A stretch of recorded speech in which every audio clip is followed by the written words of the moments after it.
ನಮಸ್ಕಾರ. ಎಸ್ ನ್ಯೂಸ್ಗೆ ಸ್ವಾಗತ. ನಾನು ಎಸ್ ದೇವೇಂದ್ರಗೌಡ. ಇಂದಿನ ಮುಖ್ಯಾಂಶಗಳು. ಆಗಸ್ಟ್ 9 ಶನಿವಾರದಂದು ಬಿಜೆಪಿ ಪಕ್ಷದಿಂದ ನೂತನ ಅಧ್ಯಕ್ಷರ ಪದಗ್ರಹಣ. ಸಿದ್ದರಾಮೇಶ್ ಮನ್ನಾಪುರ್. ಭ್ರಷ್ಟಾಚಾರ ಕಳ್ಳದಂಧೆಯ ಮೈಕ್ರೋ ಫೈನಾನ್ಸರ್ಗಳೇ ರೈತರ ಜೊತೆಗೆ ಚೆಲ್ಲಾಟವಾಡಿದರೆ ಹುಷಾರ್. ಹಮೀದ್ ಪಾಷಾ ದಿದ್ದಿಗಿ. ಎಂಎಸ್ಪಿ ಅಡಿ ಜೋಳ ಖರೀದಿ, ಇನ್ನೆರಡು ದಿನಗಳಲ್ಲಿ ರೈತರ ಖಾತೆಗೆ ಹಣ ಜಮಾ. ವಲಯ ಮಟ್ಟದ ಕ್ರೀಡಾಕೂಟ ಪ್ರಥಮ ದ್ವಿತೀಯ ಸ್ಥಾನ ಪಡೆದು ತಾಲೂಕು ಮಟ್ಟಕ್ಕೆ ಆಯ್ಕೆ.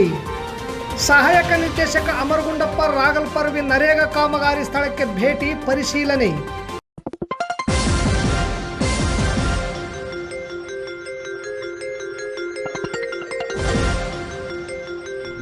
ಎಸ್ ನ್ಯೂಸ್, ಇದು ನಿಮ್ಮ ಧ್ವನಿ. ವಾರ್ತೆಗಳ ವಿವರ.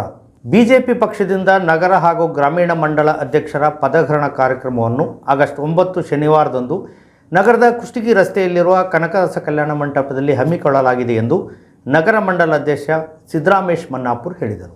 ಗುರುವಾರ ನಗರದ ಪತ್ರಿಕಾ ಭವನದಲ್ಲಿ ಸುದ್ದಿಗೋಷ್ಠಿ ನಡೆಸಿ ಮಾತನಾಡಿದ ಅವರು, ಆಗಸ್ಟ್ 9ರಂದು ಮುಂಜಾನೆ ನಗರದ ಕನಕದಾಸ್ ಕಲ್ಯಾಣ ಮಂಟಪದಲ್ಲಿ ನೂತನ ಅಧ್ಯಕ್ಷರ ಪದಗ್ರಹಣ ಕಾರ್ಯಕ್ರಮವು ನಡೆಯಲಿದ್ದು, ಅಂದಿನ ಕಾರ್ಯಕ್ರಮಕ್ಕೆ ಪಕ್ಷದ ಮುಖಂಡರಾದ ಸಿಟಿ ರವಿ, ಅರವಿಂದ್ ಬೆಲ್ಲಾದ್ ಸೇರಿದಂತೆ ಅನೇಕ ಮುಖಂಡರು ಬರುವ ನಿರೀಕ್ಷೆಯೂ ಇದೆ. ಹಾಗೂ ಸ್ಥಳೀಯರಾದ ಮಾಜಿ ಸಂಸದರಾದ ಕೆ ವಿರೂಪಾಕ್ಷಪ್ಪ, ಕೆ ಕರಿಯಪ್ಪ, ಅಮರೇಗೌಡ ವಿರೂಪಾಪುರ್ ಸೇರಿದಂತೆ ಅನೇಕರು ಭಾಗವಹಿಸಲಿದ್ದಾರೆ. ಆದ್ದರಿಂದ ಹೆಚ್ಚಿನ ಸಂಖ್ಯೆಯಲ್ಲಿ ಪಕ್ಷದ ಮುಖಂಡರು, ಕಾರ್ಯಕರ್ತರು, ಅಭಿಮಾನಿಗಳು ಆಗಮಿಸಿ ಈ ಕಾರ್ಯಕ್ರಮವನ್ನು ಯಶಸ್ವಿಗೊಳಿಸುವಂತೆ ಮನವಿ ಮಾಡಿಕೊಂಡರು. ಆಗಸ್ಟ್ 9ರಂದು ಬೆಳಗ್ಗೆ ನಗರದ ಆದಿಶೇಷ ದೇವಸ್ಥಾನದಿಂದ 100 ಬೈಕ್ಗಳ ಮೂಲಕ ತಿರಂಗ ಜಾಥಾ ಮಾಡಲಾಗುವುದು. ಅಲ್ಲದೆ ಅಂದು ರಕ್ಷಾಬಂಧನ ಕಾರ್ಯಕ್ರಮವೂ ಇರುವುದರಿಂದ ಪಕ್ಷದ ಮಹಿಳಾ ಮುಖಂಡರಿಂದ ರಕ್ಷಾಬಂಧನ ಕಾರ್ಯಕ್ರಮವೂ ನಡೆಯುತ್ತದೆ. ನಂತರ ಅಂದೇ ನೂಲಿ ಚಂದಯ್ಯ ಜಯಂತಿ ಇರುವುದರಿಂದ ಜಯಂತಿಯ ಆಚರಣೆ ಮಾಡಿ ಆ ಸಮಾಜದ ಮುಖಂಡರನ್ನು ವೇದಿಕೆ ಮೇಲೆ ಸನ್ಮಾನಿಸಿ ಗೌರವಿಸಲಾಗುವುದು ಎಂದು ಗ್ರಾಮೀಣ ಮಂಡಲ ಅಧ್ಯಕ್ಷ ಯಂಕೋಬ್ ನಾಯಕ್ ತಿಳಿಸಿದರು. ಈ ವೇಳೆ ಬಿಜೆಪಿ ಮುಖಂಡರಾದ ಎಂ ದೊಡ್ಡಬಸವರಾಜ್,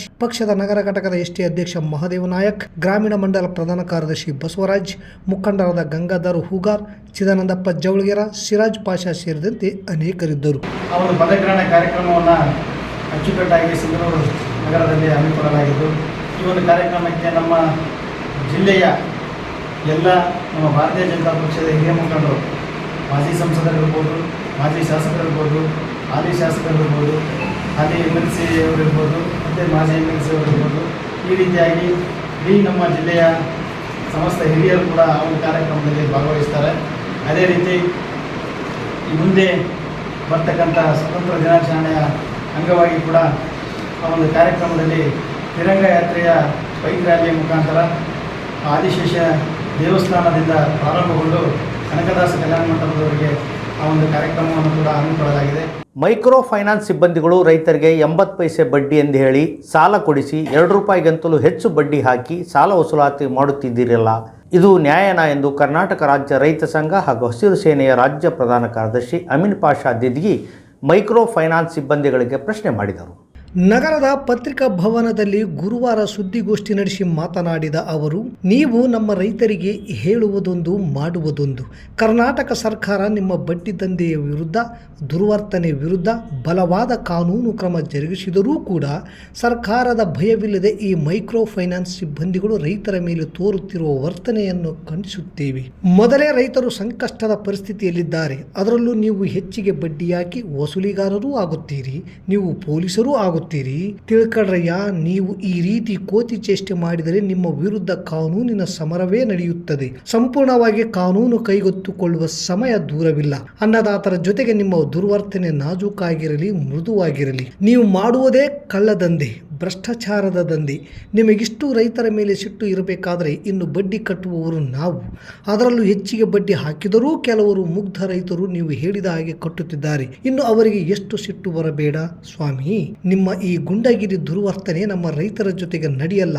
ಎಚ್ಚರಿಕೆಯಿಂದ ಇರಿ ಎಂದು ಖಡಕ್ ವಾರ್ನಿಂಗ್ ನೀಡಿದರು. ಈ ಸಂದರ್ಭದಲ್ಲಿ ಕರ್ನಾಟಕ ರಾಜ್ಯ ರೈತ ಸಂಘ ಹಾಗೂ ಹಸಿರು ಸೇನೆಯ ಜಿಲ್ಲಾಧ್ಯಕ್ಷ ಬಸವರಾಜ ಹಂಚಿನಾಳ್, ನಾಗರಾಜ್ ತಳವಾರ್, ವೀರೇಶ್ ಜಾಲಿಹಾಳ್, ಶಿವನಗೌಡ ಗುಡದೂರ್, ಅಣ್ಣಪ್ಪ ಜಾಲಿಯಾಳ್, ಹನುಮೇಶ್ ಜಾಲಿಯಾಳ್, ನಾಗರಾಜ್ ಜಾಲಿಯಾಳ್, ಕನಕಪ್ಪ ಜಾಲಿಯಾಳ್, ವೀರೇಶ್ ಮಡಿವಾಳ್, ಖಾದರ್ ಸಾಬ್, ಮೆಹಬೂಬ್ ಸಾಬ್ ಜಾಲಿಯಾಳ್ ಸೇರಿದಂತೆ ಅನೇಕ ರೈತ ಮುಖಂಡರಿದ್ದರು. ಅದೇ ಅವಳಿ ಮುಂದುವರಿಸಿದರೆ, ಮೊಂಡಾಗಿರಿ ಅವಳಿ ಮುಂದುವರಿಸಿದರೆ ರೈತರು ಗ್ರಾಮೀಣ ಪ್ರದೇಶದಲ್ಲಿ ಯಾವುದೇ ಕಾರಣಕ್ಕೂ ನಾವು ಸುಮ್ತಿಲ್ಲ. ಎಂಥ ಪರಿಸ್ಥಿತಿ ತಂದು ಹೊಡ್ತೀರಿ ಅಂತಂದ್ರೆ ನೀವೇ ಪೊಲೀಸರಾಗಿರ್ತೀರಿ, ನೀವೇ ಅಲ್ಲಿ ವಸೂಲಿದಾರರಾಗಿರ್ತೀರಿ. ಮತ್ತೆ ರೈತರಿಗೆ ಭಯ ಆಗ್ತೀರಿ. ನೀವು ಈ ರೀತಿ ಕೋತಿ ಚೇಷ್ಟೆ ಮಾಡಿದರೆ ನಿಮಗೆ ರೈತರು ಖಂಡಿತವಾಗ್ಲೂ ಗ್ರಾಮೀಣ ಪ್ರದೇಶದಲ್ಲಿ ನಿಮ್ಮ ವಿರುದ್ಧ ಕಾನೂನಿನ ಸಮರ ಆಗುತ್ತೆ, ಕಾನೂನು ಕೈಗೆ ತಗೊಳ್ತಾರೆ. ಸ್ವಲ್ಪ ಹುಷಾರಾಗಿರಿ, ಮೃದುವಾಗಿ ನಡ್ಕೊಳ್ಳಿ. ರೈತರ ಜೊತೆ ತಮ್ಮ ಶಬ್ದಗಳು ನಾಜೂಕವಾಗಿರಲಿ. ಇರಲಿಲ್ಲ ಅಂತಂದ್ರೆ ನಮ್ಮ ರೈತರು ಸುಮ್ಕಿರಲ್ಲ. ನೀವು ಮಾಡ್ತಕ್ಕಂಥದ್ದೇ ಕಳದಂದೆ, ಭ್ರಷ್ಟಾಚಾರದಂದೆ. ನಿಮಗಿಷ್ಟು ಸಿಟ್ಟಿರಬೇಕಾಗಿತ್ತು ಅಂತಂದ್ರೆ ನಾವು ಬಡ್ಡಿ 3 ಬಡ್ಡಿ ಕಟ್ಟಿರೋರು ನಮ್ಗೆ ಸಿಟ್ಟಿರ್ಲಿಕ್ಕಿಲ್ಲಪ್ಪ. ಹುಷಾರಾಗಿರಿ. ಮುಂದಿನ ದಿನಮಾನಗಳಲ್ಲಿ ರೈತರು ಜಾಗೃತಿ ಆಗ್ತಾರೆ. ನಿಮ್ಮ ವರ್ತನೆ ಏನು ನಡೆಯಲ್ಲ. ಬೇಕಾದ್ರೆ ಇಲ್ಲಿ ಸ್ಟೇಟ್ಮೆಂಟ್ ಇದೆ, ನೋಡಿ. 2024-25ನೇ ಸಾಲಿನ ಮುಂಗಾರು ಋತುವಿನಲ್ಲಿ ಕನಿಷ್ಠ ಬೆಂಬಲದಡಿ ಜೋಳ ಖರೀದಿ ಮಾಡಿದ್ದು ಇದುವರೆಗೂ ರೈತರ ಖಾತೆಗೆ ಹಣ ಜಮಾ ಆಗಿರುವುದಿಲ್ಲ. ಶಾಸಕರ ಒತ್ತಡ ಮತ್ತು ಮನವಿ ಮೇರೆಗೆ ಸರ್ಕಾರ 12 ದಿನಗಳಲ್ಲಿ ರೈತರ ಖಾತೆಗೆ ಹಣ ಜಮಾ ಮಾಡಲು ಆದೇಶ ಮಾಡಿದೆ. 2024-25ನೇ ಸಾಲಿನ ಮುಂಗಾರು ಋತುವಿನಲ್ಲಿ ಕನಿಷ್ಠ ಬೆಂಬಲ ಬೆಲೆ ಯೋಜನೆ ಅಡಿ ರಾಜ್ಯದ ರೈತರಿಂದ ಭತ್ತ, ಬಿಳಿಜೋಳ, ರಾಗಿ ಖರೀದಿಸಲು ಆಹಾರ ಧಾನ್ಯ ಮಾರಾಟ ಮಾಡಿದ ರೈತರಿಗೆ ಡಿಬಿಟಿ ಮೂಲಕ ಹಣ ಪಾವತಿ ಮಾಡಲು 765.67 ಕೋಟಿ ಮೊತ್ತವನ್ನು ಕೇಂದ್ರ ಸರ್ಕಾರದಿಂದ ಮರುಪಾವತಿ ಆದ ತಕ್ಷಣ ಸದರಿ ಮೊತ್ತವನ್ನು ಆವರ್ತ ನಿಧಿಗೆ ಮರುಪಾವತಿಸುವ ಷರತ್ತಿಗೆ ಒಳಪಟ್ಟು ವ್ಯವಸ್ಥಾಪಕ ನಿರ್ದೇಶಕರು ಕರ್ನಾಟಕ ಆಹಾರ ಮತ್ತು ನಾಗರಿಕ ಸರಬರಾಜು ನಿಗಮಕ್ಕೆ ಆವರ್ತ ನಿಧಿ ಬಿಡುಗಡೆ ಮಾಡಲು ವ್ಯವಸ್ಥಾಪಕ ನಿರ್ದೇಶಕರು ಕರ್ನಾಟಕ ರಾಜ್ಯ ಕೃಷಿ ಮಾರಾಟ ಮಂಡಳಿ ಇವರಿಗೆ ಸರ್ಕಾರ ಆದೇಶಿಸಿದೆ. ತಾಲೂಕಿನ ಬೊಮ್ಮನಾಳ್ ಈಜೆ ಗ್ರಾಮದಲ್ಲಿ ಶರಣಬಸವೇಶ್ವರ ಹಿರಿಯ ಪ್ರಾಥಮಿಕ ಶಾಲೆಯಲ್ಲಿ ನಡೆದ ಪಗಡ್ದಿನ್ನಿ ಮತ್ತು ದೇವಿ ಕ್ಯಾಂಪ್ ವಲಯ ಮಟ್ಟದ ಕ್ರೀಡಾಕೂಟದಲ್ಲಿ ದೇವಿ ಕ್ಯಾಂಪಿನ ಶ್ರೀ ನಿರುಪಾದಿ ಗುರುಬಸವ ಹಿರಿಯ ಪ್ರಾಥಮಿಕ ಶಾಲಾ ವಿದ್ಯಾರ್ಥಿಗಳು ವಿವಿಧ ಕ್ರೀಡೆಗಳಲ್ಲಿ ಪ್ರಥಮ ಹಾಗೂ ದ್ವಿತೀಯ ಸ್ಥಾನ ಪಡೆಯುವ ಮೂಲಕ ಪ್ರಶಸ್ತಿ ಪಡೆದುಕೊಂಡಿದ್ದಾರೆ. 7ನೇ ತರಗತಿ ವಿದ್ಯಾರ್ಥಿನಿ ಪವಿತ್ರ ತಂದೆ ಲಕ್ಷ್ಮಣ 400 ಮೀಟರ್ ಓಟದಲ್ಲಿ ಪ್ರಥಮ ಸ್ಥಾನ ಹಾಗೂ ಎತ್ತರ ಜಿಗಿತದಲ್ಲಿ ಪ್ರಥಮ ಸ್ಥಾನ ಹಾಗೂ 7ನೇ ತರಗತಿ ವಿದ್ಯಾರ್ಥಿನಿ ನೇತ್ರಾವತಿ ತಂದೆ ನರಸಪ್ಪ 600 ಮೀಟರ್ ಓಟದಲ್ಲಿ ಪ್ರಥಮ ಸ್ಥಾನ ಹಾಗೂ ತಾಲೂಕು ಮಟ್ಟಕ್ಕೆ ಆಯ್ಕೆಯಾಗಿದ್ದಾರೆ ಎಂದು ಶಾಲೆಯ ಆಡಳಿತ ಮಂಡಳಿ ಸಂಚಾಲಕರಾದ ಯಂಕಣ್ಣ ಸಲ್ಲದ್ ತಿಳಿಸಿದ್ದಾರೆ. ಶಾಲೆಯ ಆಡಳಿತ ಮಂಡಳಿ ಆಡಳಿತಾಧಿಕಾರಿ ಗದ್ದೆಪ್ಪ ಮಾತನಾಡಿ, ಗ್ರಾಮೀಣ ಭಾಗದಲ್ಲಿ ವಿದ್ಯಾರ್ಥಿಗಳು ವಿದ್ಯಾಭ್ಯಾಸ ಪಡೆದು ಉಜ್ವಲ ಭವಿಷ್ಯದ ಜೊತೆಗೆ ಕ್ರೀಡೆಯಲ್ಲಿ ತೊಡಗಿಸಿಕೊಂಡು ಉತ್ತಮ ಪ್ರದರ್ಶನ ನೀಡುವ ಮೂಲಕ ಶಾಲೆಗೆ ಕೀರ್ತಿ ತಂದಿದ್ದಾರೆ.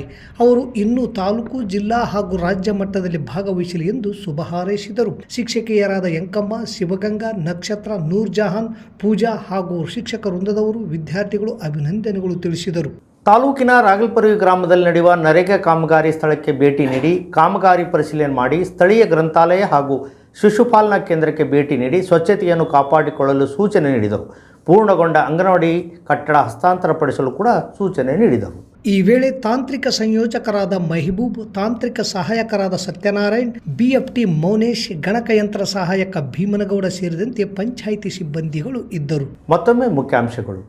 ಆಗಸ್ಟ್ 9 ಶನಿವಾರದಂದು ಬಿಜೆಪಿ ಪಕ್ಷದಿಂದ ನೂತನ ಅಧ್ಯಕ್ಷರ ಪದಗ್ರಹಣ. ಸಿದ್ದರಾಮೇಶ್ ಮನ್ನಾಪುರ್. ಭ್ರಷ್ಟಾಚಾರ, ಕಳ್ಳದಂಧೆಯ ಮೈಕ್ರೋ ಫೈನಾನ್ಸರ್ಗಳೇ ರೈತರ ಜೊತೆಗೆ ಚೆಲ್ಲಾಟವಾಡಿದರೆ ಹುಷಾರ್. ಹಮೀದ್ ಪಾಷಾ ದಿದ್ದಿಗಿ. ಎಂಎಸ್ಪಿ ಅಡಿ ಜೋಳ ಖರೀದಿ 2 ದಿನಗಳಲ್ಲಿ ರೈತರ ಖಾತೆಗೆ ಹಣ ಜಮಾ. ವಲಯ ಮಟ್ಟದ ಕ್ರೀಡಾಕೂಟ ಪ್ರಥಮ, ದ್ವಿತೀಯ ಸ್ಥಾನ ಪಡೆದು ತಾಲೂಕು ಮಟ್ಟಕ್ಕೆ ಆಯ್ಕೆ. ಸಹಾಯಕ ನಿರ್ದೇಶಕ ಅಮರಗುಂಡಪ್ಪ ರಾಗಲ್ಪರ್ವಿ ನರೇಗಾ ಕಾಮಗಾರಿ ಸ್ಥಳಕ್ಕೆ ಭೇಟಿ ಪರಿಶೀಲನೆ. ಇಲ್ಲಿಗೆ ವಾರ್ತಾ ಪ್ರಸಾರ ಮುಕ್ತಾಯವಾಯಿತು. ನಿರಂತರ ಸುದ್ದಿಗಾಗಿ ವೀಕ್ಷಿಸಿ ಎಸ್ ನ್ಯೂಸ್. ಇದು ನಿಮ್ಮ ಧ್ವನಿ. ನಮಸ್ಕಾರ. ಕನ್ನಡ ನಾಡಿನ ಇತಿಹಾಸದಲ್ಲಿ ಹೊಯ್ಸಳರು ಶಿಲ್ಪಕಲೆಗೆ ವಿಶಿಷ್ಟ ಕೊಡುಗೆ ನೀಡಿದ್ದಾರೆ. ವಿಷ್ಣುವರ್ಧನ ಅರಸನ ಕಾಲದಲ್ಲಿ ಶಿಲ್ಪಕಲೆಯು ಉತ್ತುಂಗದ ಶಿಖರದಲ್ಲಿತ್ತು. ಆ ಕಾಲಘಟ್ಟದಲ್ಲಿ ಕಲ್ಲಿನಲ್ಲಿ ಕಸೂತಿ ಮಾಡಿ ಕಲ್ಲು ಕರಗಿಸಿ ಹೂ ಮಾಡಿದ ವ್ಯಕ್ತಿ ಶೃಂಗೇರಿ, ಬೇಲೂರು, ಹಳೆಬೀಡು, ಹಂಪಿ, ಐಹೊಳೆ, ಪಟ್ಟದಕಲ್ಲು ಸೇರಿ ಇನ್ನು ಮುಂತಾದ ಪವಿತ್ರವಾದ ಯಾತ್ರಾ ಸ್ಥಳಗಳ ಶಿಲೆಯಲ್ಲಿ ಜೀವಂತ ಕಲೆ ಕಂಡವರೆಂದರೆ ಅಮರ ಶಿಲ್ಪಿ ಜಕಣಾಚಾರಿ. ಅವರ ಸ್ಫೂರ್ತಿಯಿಂದಲೇ ರಾಯಚೂರು ಜಿಲ್ಲೆಯ ಮಸ್ಕಿ ತಾಲೂಕಿನ ಅಂಕುಸದೊಡ್ಡಿ ಗ್ರಾಮದ ಲಕ್ಷ್ಮಣ್ ಈಚನಾಳ್ ಅವರು ವಿಶ್ವ ಮಾನವರಾದ ಜಗಜ್ಯೋತಿ ಬಸವಣ್ಣ, ಸಂವಿಧಾನ ಕರ್ತೃ ಅಂಬೇಡ್ಕರ್, ಸಮಾನತೆಯ ಹರಿಕಾರ ಬಾಬು ಜಗಜ್ಜೀವನ್ ರಾಮ್, ಕ್ರಾಂತಿವೀರ ಸಂಗೊಳ್ಳಿ ರಾಯಣ್ಣ, ಕಿತ್ತೂರು ಚೆನ್ನಮ್ಮ, ಛತ್ರಪತಿ ಶಿವಾಜಿ, ಕನಕದಾಸ, ವಾಲ್ಮೀಕಿ, ಮಹಾತ್ಮ ಗಾಂಧಿ, ಗೌತಮ ಬುದ್ಧ ಹಾಗೂ ಪುನೀತ್ ರಾಜ್ಕುಮಾರ್ ಹೀಗೆ ಒಂದೇ ಎರಡೇ ನೂರಾರು ಕಲಾಕೃತಿಗಳ ಮೂರ್ತಿಗಳನ್ನು ಅತ್ಯುನ್ನತವಾಗಿ ಕಂಚು, ಪಂಚಲೋಹ, ಪಿಒಪಿ, ಸಿಮೆಂಟ್, ಫೈಬರ್ ಹಾಗೂ ಮಣ್ಣಿನಿಂದ ತಯಾರಿಸುವಲ್ಲಿ ಪ್ರಮುಖ ಪಾತ್ರ ವಹಿಸಿದ್ದಾರೆ. ಇವರು ಇದಕ್ಕೂ ಮುಂಚೆ ಬೆಂಗಳೂರು, ಚೆನ್ನೈ, ಕೇರಳ, ತಮಿಳುನಾಡು, ಮಹಾರಾಷ್ಟ್ರಗಳಲ್ಲಿ ಮಹಾತ್ಮರ ಅನೇಕ ಮೂರ್ತಿಗಳನ್ನು ಮಾಡಿ ಅಲ್ಲಿನ ಜನರ ಶ್ಲಾಘನೆಗೆ ಪಾತ್ರರಾಗಿದ್ದಾರೆ. ಜೊತೆಗೆ ಕೆಲವು ಸಿನಿಮಾ ಶೂಟಿಂಗಿಗಾಗಿ ಮಣ್ಣಿನ ಮೂರ್ತಿಗಳನ್ನು ಸಹ ಮಾಡಿಕೊಟ್ಟಿದ್ದು ಉಂಟು. ಹೀಗೆ ಹಲವಾರು ಊರುಗಳನ್ನು ಸುತ್ತಿ ಕೊನೆಗೆ ನಮ್ಮೂರು ನಮಗೆ ಮೇಲು ಅನ್ನುವ ಹಾಗೆ ತಮ್ಮ ಸ್ವಗ್ರಾಮ ಅಂಕುಶದೊಡ್ಡಿ ಗ್ರಾಮಕ್ಕೆ ಬಂದು ಬದುಕನ್ನು ಕಟ್ಟಿಕೊಂಡು 10 ಜನಕ್ಕೆ ಕೆಲಸ ಕೊಟ್ಟು ಆಶ್ರಯದಾತರಾಗಿ ನಿಂತಿದ್ದಾರೆ. ಕಡಿಮೆ ಎಂದರೂ ವರ್ಷಕ್ಕೆ 40ರಿಂದ 50ರಷ್ಟು ಹಲವಾರು ಮಹಾನ್ ಪುರುಷರ ಮೂರ್ತಿಗಳನ್ನು ತಯಾರಿಸಿಕೊಡುತ್ತಿದ್ದೇವೆ. ಬೆಂಗಳೂರು, ಹಾಸನ್, ಮಂಗಳೂರು, ಕೋಲಾರ, ಚಿತ್ರದುರ್ಗ, ತುಮಕೂರು, ಪಿರಿಯಾಪಟ್ಟಣ, ದಾವಣಗೆರೆ, ಕಲಬುರಗಿ, ಬೀದರ್, ರಾಯಚೂರು ಸೇರಿದಂತೆ ರಾಜ್ಯ ಮತ್ತು ದೇಶದಾದ್ಯಂತ ಅನೇಕ ರಾಜ್ಯಗಳಿಗೆ ಇಲ್ಲಿ ತಯಾರಿಸುವ ಮಹಾನ್ ವ್ಯಕ್ತಿಗಳ ಮೂರ್ತಿಗಳನ್ನು ಕೊಂಡೊಯ್ಯುತ್ತಿದ್ದಾರೆ. ಅಷ್ಟು ಬೇಡಿಕೆ ಇದೆ. ಕಾರಣ ಕೆಲಸದಲ್ಲಿ ನೈಪುಣ್ಯತೆ, ಜಾಗರೂಕತೆ, ಸಮಯ ಪರಿಪಾಲನೆ, ಹೇಳಿದ ಹಾಗೆ ಕಲಾಕೃತಿಗಳನ್ನು ರಚಿಸುವುದು ಕುರಿತಾಗಿ ಮುಂತಾದ ಬೇಡಿಕೆಗೆ ಸ್ಪಂದಿಸಿ ಕಾರ್ಯಗತಗೊಳಿಸುವುದಕ್ಕೆ ನಾವು ಸದಾ ಮುಂದು ಅನ್ನುತ್ತಾರೆ ಅಂಕುಶದೊಡ್ಡಿಯ ಕಲಾಕಾರ ಲಕ್ಷ್ಮಣ್ ಹಿಚನಾಳ್. ಉತ್ತಮ ಮೂರ್ತಿಗಳಿಗಾಗಿ ಒಮ್ಮೆ ಭೇಟಿ ಕೊಡಿ ರಾಯಚೂರು ಜಿಲ್ಲೆಯ ಮಸ್ಕಿ ತಾಲೂಕಿನ ಅಂಕುಶದೊಡ್ಡಿ ಗ್ರಾಮದ ಕಾರ್ತಿಕರಾಯ ಹಾರ್ಟ್ಸ್ಗೆ. ದೂರವಾಣಿ ಸಂಖ್ಯೆ 8088388202.